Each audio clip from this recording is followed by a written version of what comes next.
ગુજરાત ભાજપમાં જેના નામે બે ઐતિહાસિક રેકોર્ડ નોંધાયેલા છે તે પ્રદેશ પ્રમુખ સી.આર. પાટીલને કેન્દ્રીય મંત્રીમંડળમાં સ્થાન મળ્યું છે ત્યારે સ્વાભાવિક છે કે ગુજરાત પ્રદેશ અધ્યક્ષ તરીકેનો હવાલો તેમણે છોડવો પડશે ત્યારે તેમના સ્થાને નવા પ્રદેશ અધ્યક્ષ તરીકે અનેક નામ ચર્ચામાં આવવા લાગ્યા છે।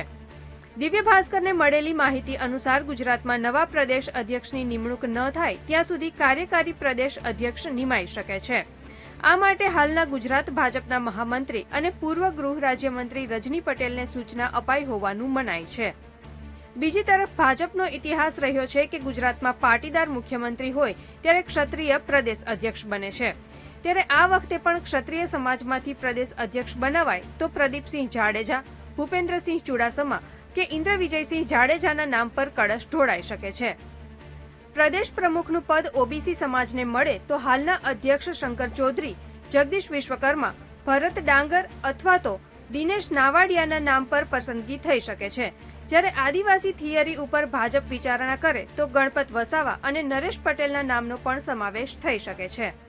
ભાજપના ઇતિહાસમાં કાર્યકારી અધ્યક્ષ રહી ચૂક્યા હોય એવા નેતાને જ કાયમી અધ્યક્ષ તરીકે નિયુક્ત કર્યા હોવાના પણ અનેક કિસ્સા છે।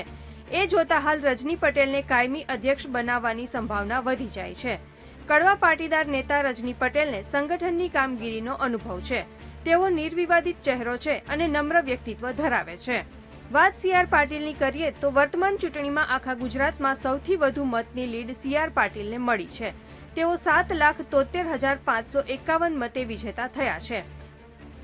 પોતાના માઇક્રો મેનેજમેન્ટ માટે જાણીતા પાટીલના કાર્યકાળમાં યોજાયેલી વર્ષ 2022ની વિધાનસભા ચૂંટણીમાં ભાજપે રેકોર્ડ બ્રેક 156 બેઠક મેળવી હતી તો પાટીલના કાર્યકાળમાં જ સૌથી વધુ નેતાઓ કોંગ્રેસ છોડી ભાજપમાં જોડાયા।